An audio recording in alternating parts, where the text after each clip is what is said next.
Hello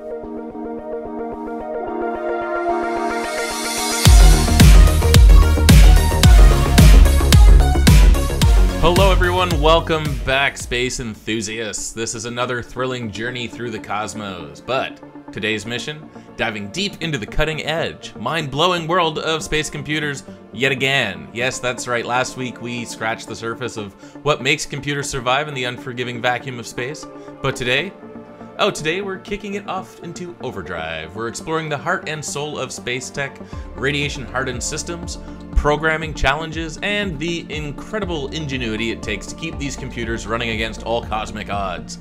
But that's not all.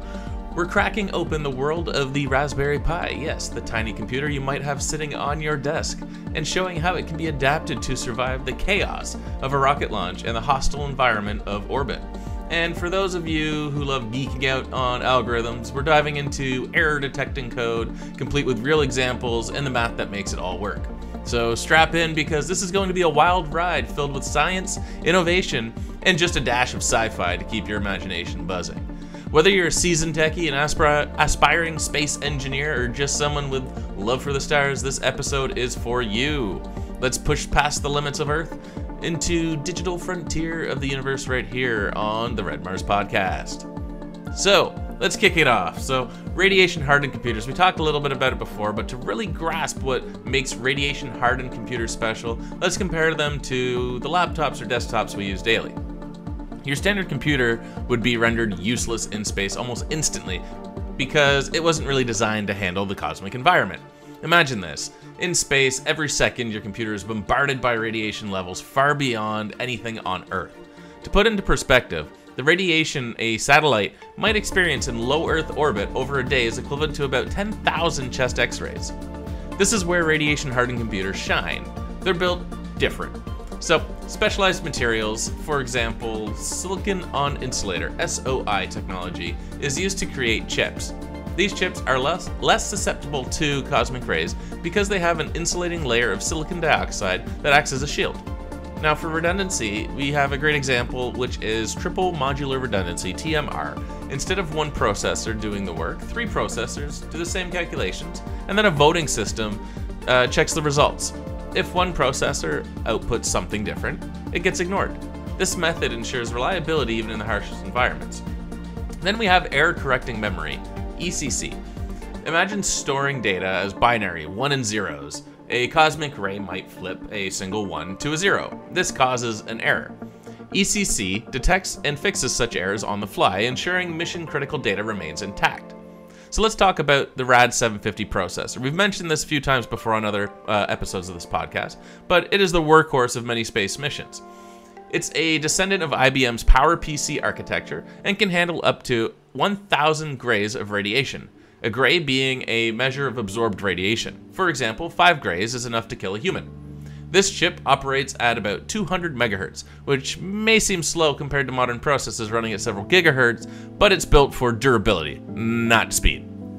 So, among other challenges of space, let's dive into the challenges that these systems will face. So, on Earth, we take so much for granted on how our computers sit in a climate-controlled room powered by stable electricity and protected by our atmosphere, as are we. In space, we don't have these luxuries, so consider these challenges. Again, radiation. As we mentioned earlier, cosmic rays and solar radiation can flip bits in memory, leading to critical errors. Example, a single bit flip might change a spacecraft's command from fire thrusters for 2 seconds to fire thrusters for 20 seconds. The result? Well, that's mission failure. Then we have temperature extremes. Spacecraft often operate in temperatures ranging from negative 200 degrees Fahrenheit to over 250 degrees Fahrenheit. Hardware must function reliably in these conditions, which is why radiation-hardened components are tested in extreme environments on Earth before being launched. Power constraints. Well, spacecraft rely on solar panels or limited onboard fuel. For instance, the Mars rovers generate about 110 watts of power, which is a little more than what's needed to run a light bulb. Compare this to a gaming PC, which might consume 500 watts, or even more. Now let's talk a little bit about best programming practices. Well, minimizing code size. Smaller code bases mean fewer changes for errors.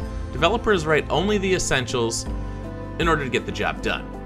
Then mathematical rigor. Every algorithm is tested with extreme inputs to ensure it handles edge cases gracefully. For example, navigation algorithms must account for tiny forces like solar pressure, which are fractions of a Newton. Error detection and recovery. Code includes self-checks and fallback systems. For instance, if a command fails, the system retries or switches to a backup. Then we have programming differences from Earth-based systems. On Earth, we rely heavily on cloud backups and high-speed networks.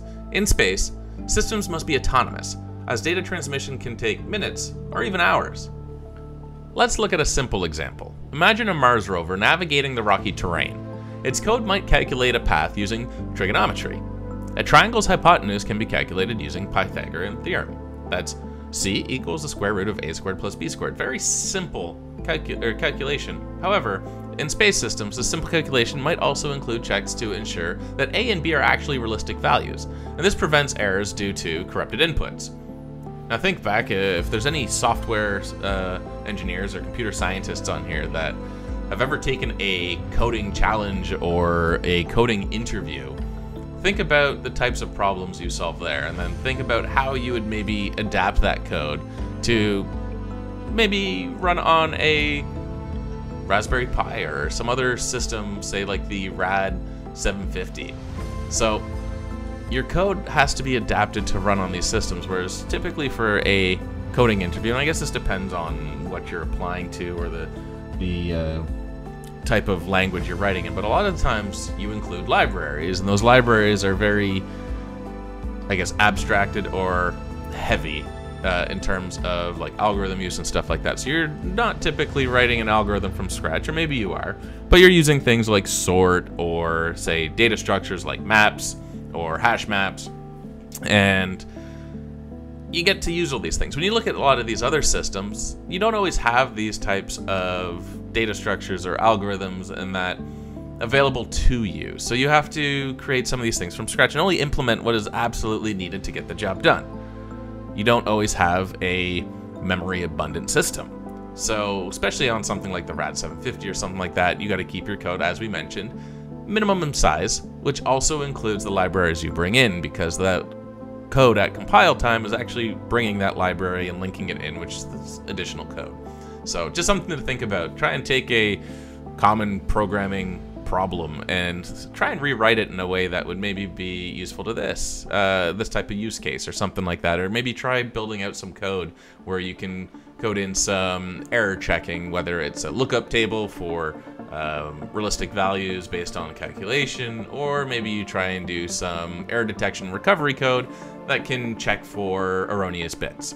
But anyways, we'll keep going. We won't dive too much into that, but I definitely encourage you to look into some of these different problems and see how you can make improvements and challenge yourself to be better at especially some of these coding practices. It's always good to stay up to date and continue exercising the mind.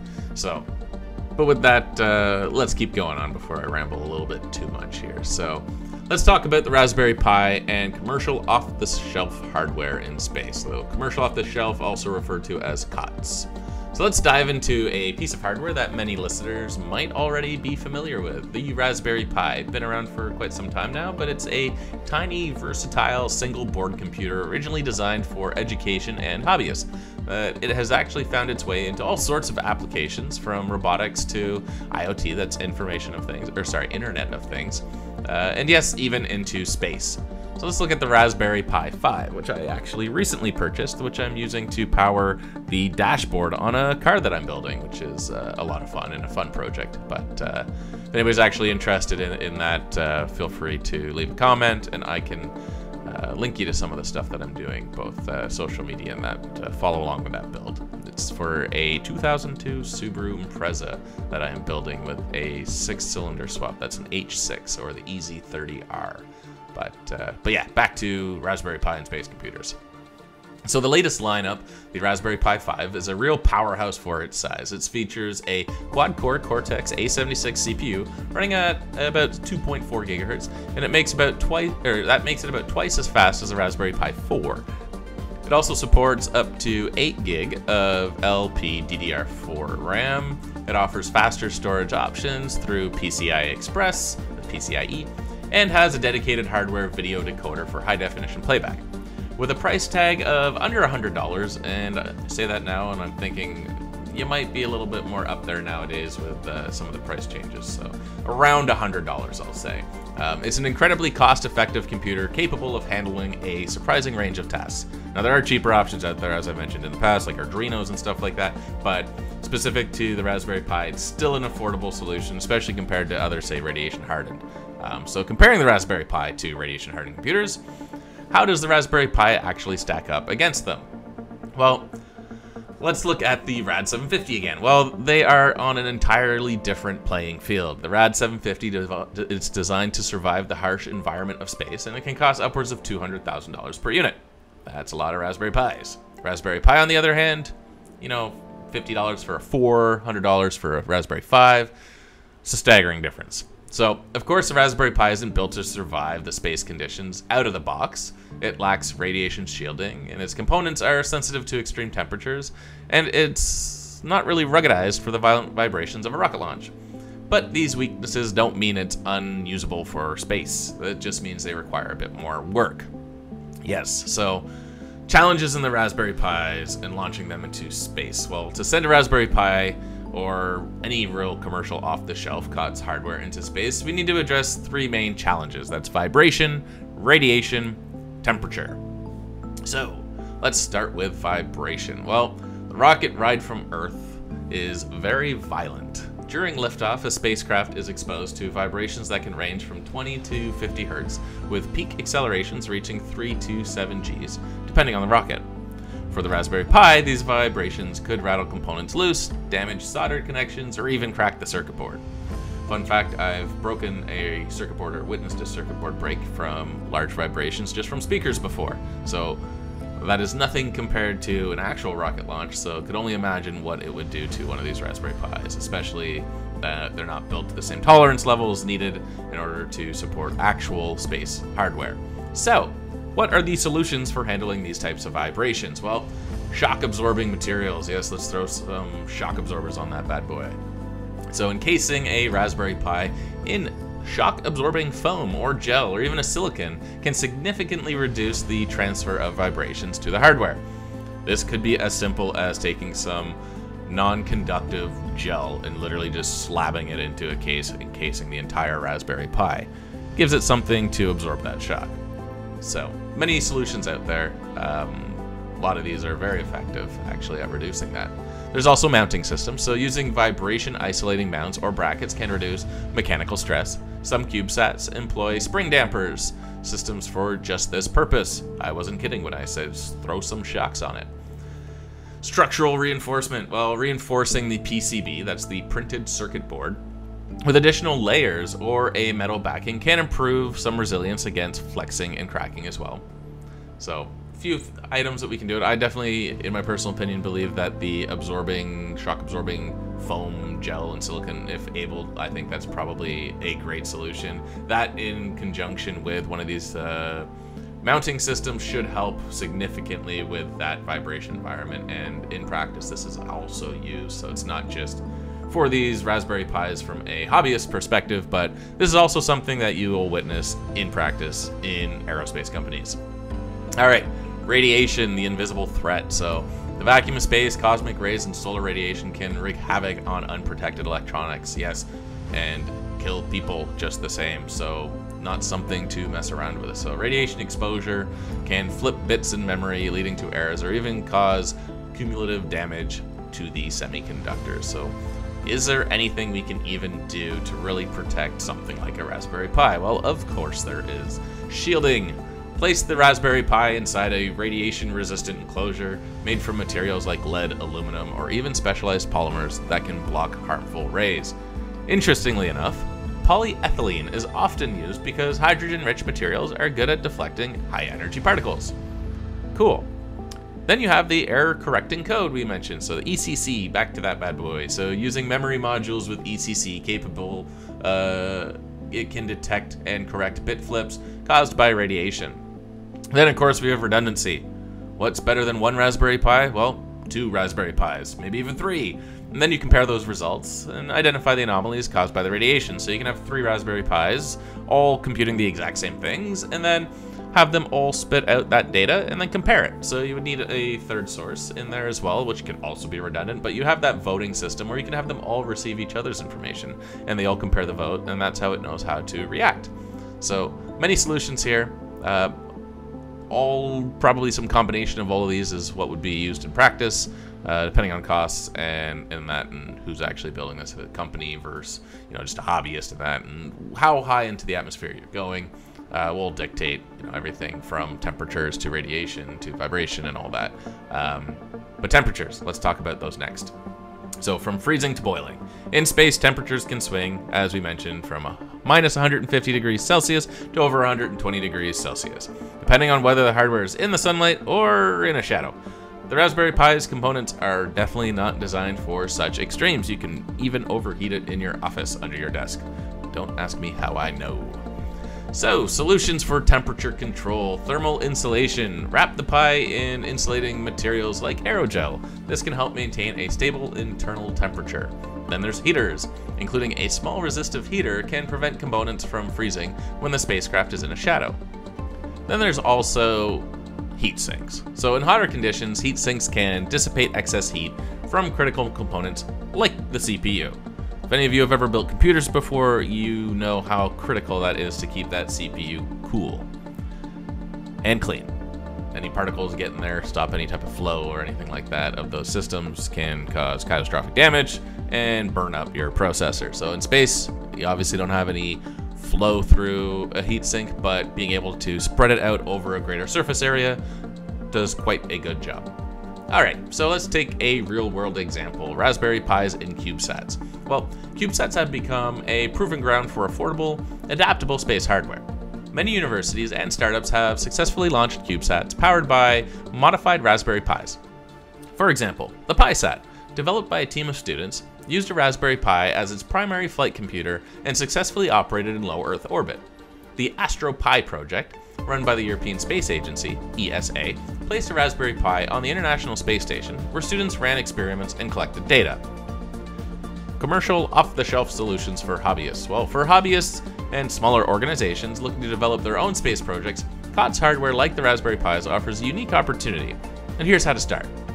First, selection. Choose a model with sufficient processing power, like the Raspberry Pi 5, and consider the peripherals like cameras or environmental sensors. And just to note, a lot of the times you probably don't need the power of a Raspberry Pi 5 these days. Depending on the types of experiments you're doing, you can probably even get away with one of the early Raspberry Pis, and even Pi 2 or a Pi 0. But yeah, definitely encourage you to look at those and pick one that fits the needs of what you're looking to accomplish. Testing before launch. Subject the hardware to vibration tests using equipment like shaker tables, radiation exposure simulations in a lab.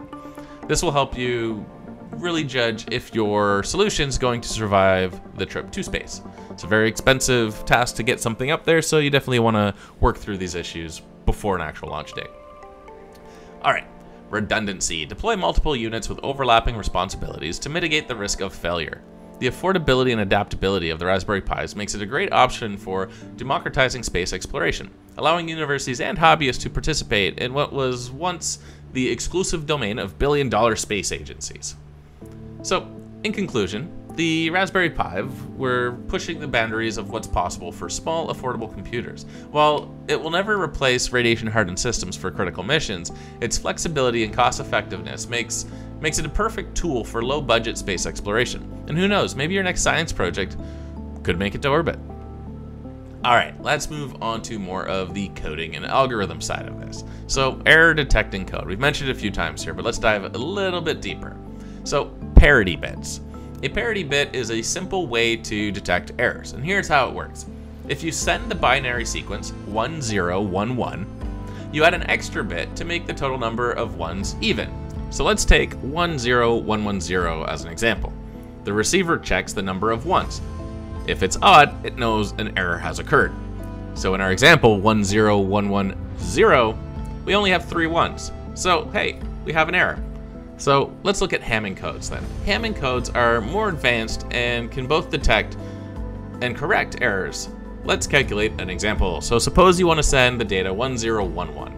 Hamming codes add extra bits based on positions. Position 1 checks positions 1, 3, 5, and 7. Position 2 checks positions 2, 3, 6, and 7. The final transmitted data might look like 1011010, with parity bits added. If any errors occurs, then the receiver can pinpoint the incorrect bit and fix it. Here's a simple Python code example. So it's going to be a little difficult talking through the Python code, but I'll read it off and then kind of explain how it works afterwards. So you define a generate parity function that takes a element called data, and then you're going to calculate the parity bit. So parity is going to equal the sum of the integer value of a bit. So that means if you have a 1 or a 0, it's going to treat that as an actual 1 or an actual 0, because you might pass in what we call a string, which is text data. So you can have a text form of 1 and 0, but you want to do, say, some math with it. So we cast it to an int. And then we say for each bit in the data. So that data being passed would be your 1, 0, 1, 1. And so we want to go through each one of those bit by bit in that data. So just to recap, we're looking at each integer representation of the bit in that data string, 1, 0, 1, 1. And at the end of that, we're going to do something called modulus 2. So that's just letting us confirm that it is either a 1 or a 0. And it's kind of like a divider without going over a certain number, so you only ever end up with a 1 or a 0. So you take the sum, mod 2, that tells you if it's odd or even. If you get a 1 after that mod 2, it's odd. If you get a 0, it's even. Alright, and then we're going to return that data plus the string representation of that parity bit. Now that might have sounded kind of confusing, so I'm going to go back here and try and find an easier way to explain it. Let's look at our string. We have 1, 0, 1, 1. All that we're really doing to calculate that parity is counting the number of ones and zeros and adding them up as we go. So 1 plus 0 is 1, plus 1 is 2, plus 1 is 3. When you do that modulus 2, which looks like a percent sign, you're going to take that number, which we just calculated was 3, and say, okay, divide by 2, what's the remainder? 1. So because that's 1, we know it is odd, which means that the parity bit is that 1 value, and we're going to return the data plus that string of the parity. So now we end up with 1, 0, 1, 1, 1. So now next time we come back and look at that data, that's just generating the parity bit. So that means we have an even number of ones. Like we previously mentioned, we want to have an even number. If an error has occurred, there will be an odd number. That means one of those ones is flipped to a 0. So now we have our parity bit appended to the end of our data. That's what we're trying to do here.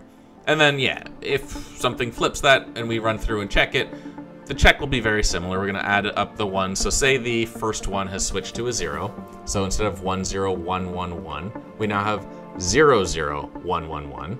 And we're going to add those up. So 0 plus 0, 0, plus 1 is 1, plus 1, 2, plus 1 is 3. Then we're going to do that modulus to check if it is odd or even.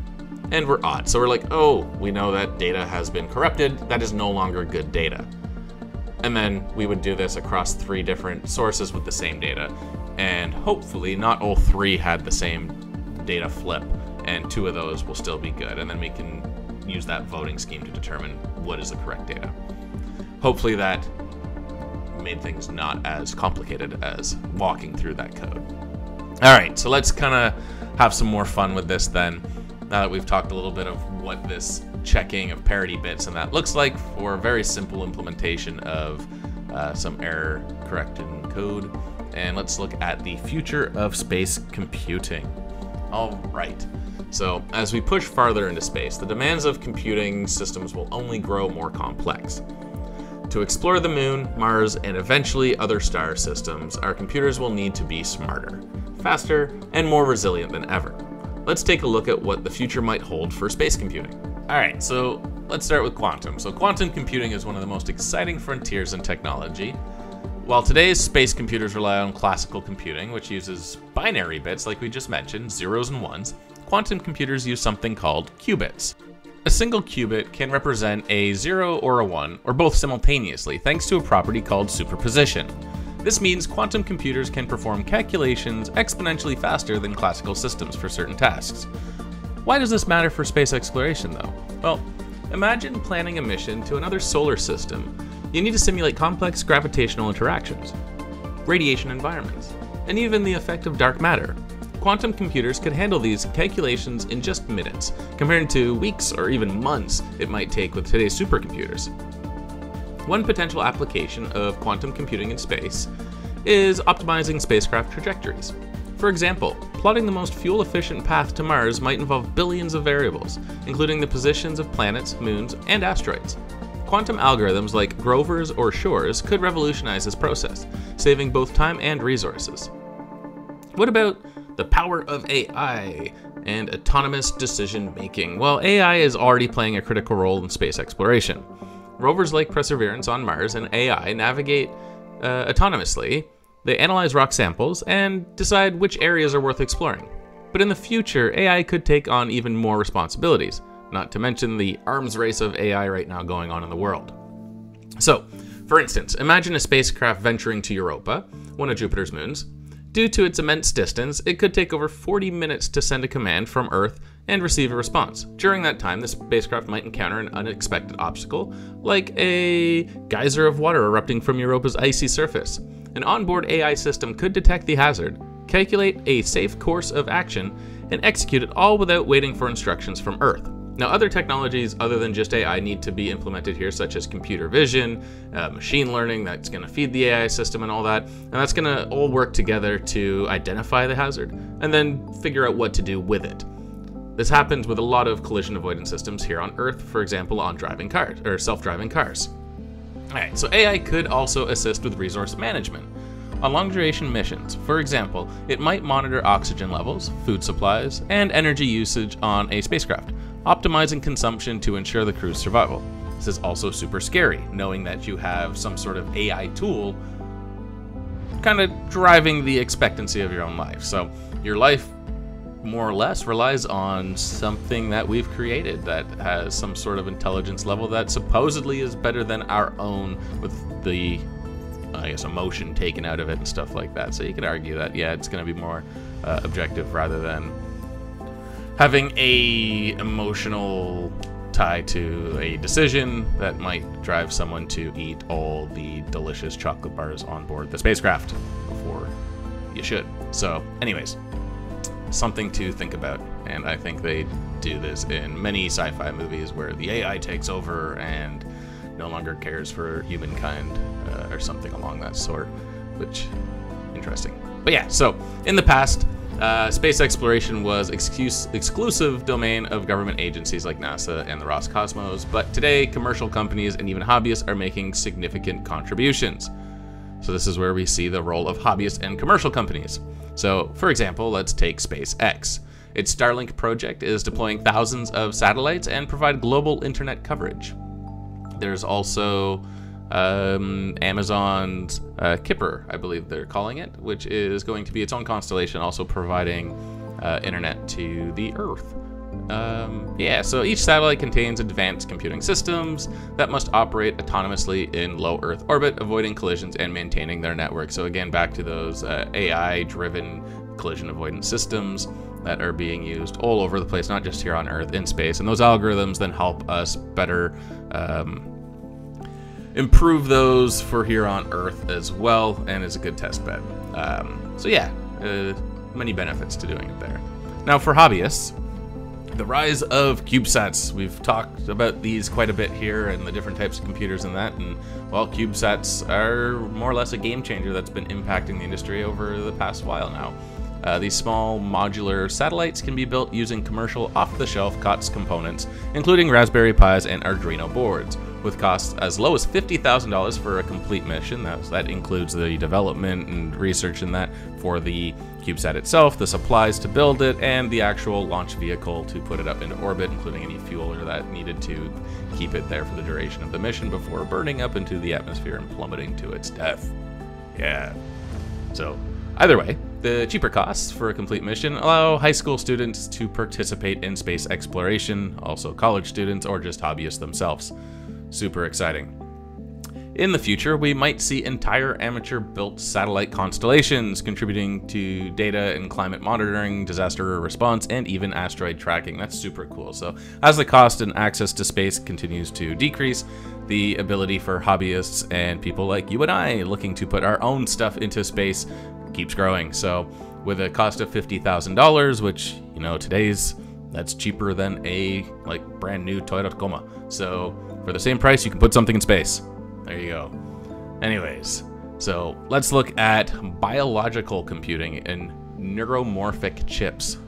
That's an interesting one. So gonna shift here to a different area of computing, but also still relevant in space. So another area for potential innovation is the biological computing, where computers use organic molecules like DNA to store and process information. These systems could be incredibly energy efficient, making them ideal for long-duration missions where every watt of power matters. Similarly, neuromorphic chips, which mimic the human brain structure and function, could revolutionize space computing. Unlike traditional processors, neuromorphic chips excel at pattern recognition and decision-making, making them perfect for tasks like detecting signs of life on other planets or analyzing complex geological data. Fun little problem you can think about. If you look at a crossword and you see words in there, you can pull out a word pretty quick in crosswords. And now think about if you were to write a program that is going to pick a word out of that word search as well, what would you have to do to write that code in order to pull out that kind of detection of that word as quick as you do?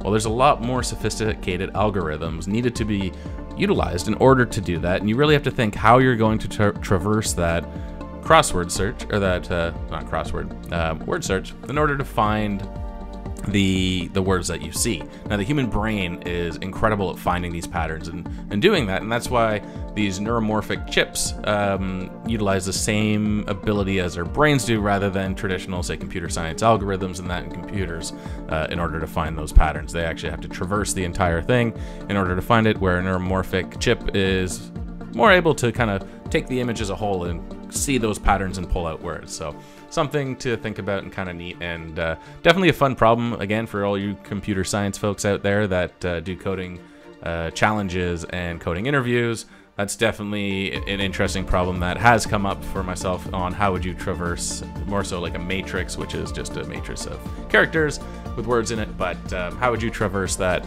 and find a pattern or summations or something along that sorts? Takes a lot of thinking, but there are a lot of fun problems to work through. Anyways, moving forward, addressing new challenges in deep space. So yes, as we venture beyond Mars, the challenges for space computing will multiply. Interstellar missions, for example, could last decades or even centuries. Computers on these spacecraft will need to operate reliably for incredibly long periods of time, without the possibility of repair and maintenance. Now, there's also the other thought of this, where maybe you build a large enough spacecraft for those missions where you are able to continuously repair and maintain those, or even develop new computers based on the resources you find in space. Now, that's definitely a lot more sci-fi than what we mentioned just a second ago, but definitely a cool thought. But yeah, so you're gonna have to build a system that is able to last for those long duration missions. So one solution is self-healing software, which can detect and fix bugs autonomously. Imagine a spacecraft encountering a rare cosmic event that temporarily disrupts the system. A self-healing computer could identify the issue, reconfigure its software, and resume operations, all without human intervention. It's like a super sophisticated version of what we previously chatted about with the parity bits and error correcting code and stuff like that. You can build some even more sophisticated systems, and some of this is still kind of sci-fi at the moment, but these self-healing programs and computers, I think with the help of AI, not so far out of reach as we may think. So another challenge is communication. For example, missions to Alpha Centauri, our nearest star system, it could take over 4 years to send a signal and get a response. This means spacecraft must be fully autonomous, capable of handling everything from navigation to scientific research without human oversight. Now, the power and future of space computing. Well, all these advancements will require reliable power sources. So how do we do that? Well, solar panels are currently the most common solution, but they become less effective the farther you get away from the sun. And if you're not heading directly towards another star, it might take some time before you're able to pull energy from it. So what do we do? Well, a promising alternative is nuclear power. We've mentioned that a few times here before, and let's continue to harp on it once again. For example, NASA's Perseverance rover is powered by a multi-mission radioisotope thermoelectric generator, MMRTG, which converts heat from radioactive decay into electricity. Future missions might use advanced nuclear reactors to power entire colonies on Mars, or spacecraft venturing into deep space.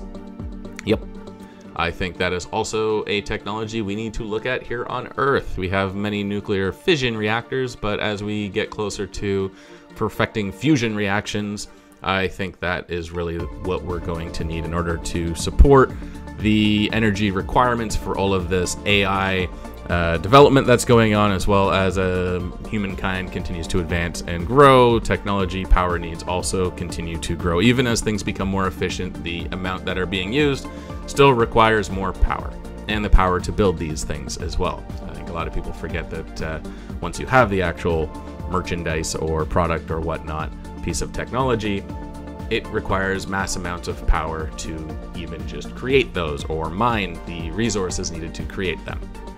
So just a thought. Anyways, let's look at closing the gap between science fiction and reality. Well, I guess one last point I missed here. So an interesting one, definitely kind of sci-fi, before we link it back to reality here. Yeah, pyramids. So some people have suggested that the pyramids used microwaves based on, I guess, water inside them and certain vibrations, and the combination of that would then create a microwave that would shoot out the top of the pyramids and power ancient spacecraft. How cool. But an intriguing option is actually beamed energy, where power is transmitted wirelessly from Earth or an orbital station to a spacecraft. And this technology could enable lightweight probes to travel farther and faster than ever before, or a revisit to the past. There's been lots of research and studies in that, and sci-fi thoughts about the pyramids and what their uses were and why they were built in the first place, and one of them is beamed energy. So definitely encourage you to go look into that as well. There's a lot of conspiracies about it, but if that is in fact what they were used for in the past, well, how about we go back to it and look at doing that again, because that would be an incredible way of powering the spacecraft, removing the need of having all this fuel and whatnot on board. You could just send me some fuel as I need through microwaves or some other form of beamed energy. So very cool. Right, so closing the gap, as we mentioned. So as we look to the future, the line between science fiction and reality is becoming more increasingly blurred. Concepts like quantum computing, AI, and self-healing systems were once stuff you'd read in novels or see in movies, but today they are at the forefront of research and development. Very cool. And it's not just government agencies anymore and just billionaires that are leading the charge. This is actually starting to be smaller startups and that are doing this as well, which is super awesome, and I think the right path for all space technology and just technology as a whole in the STEM fields. But with the democratization of space technology, anyone with a passion for exploration is now able to contribute, especially in the software world with open source code. Even NASA supplies some that you are able to contribute to now. So whether you're a student building CubeSats or a programmer developing AI algorithms, there's a place for you in the next chapter of space exploration. Well, the future of space computing is as vast and exciting as the universe itself, from enabling human colonies on Mars to paving the way for interstellar travel. These technologies will redefine what is possible. So whether you're a hobbyist tinkering with Raspberry Pi or a scientist developing quantum algorithms, know that you're part of something incredible and the journey that could take humanity to the stars. So with that, I appreciate everybody's time. I hope you enjoyed this episode. And again, any feedback, greatly appreciated as we kind of continue to talk through these technologies that make our future a possibility and continuing to increase the access to space, which is fantastic. So anyways, with that, I hope you all have a great rest of your day, great rest of your week. Thank you for tuning in. And remember, as always, stay curious and keep looking up.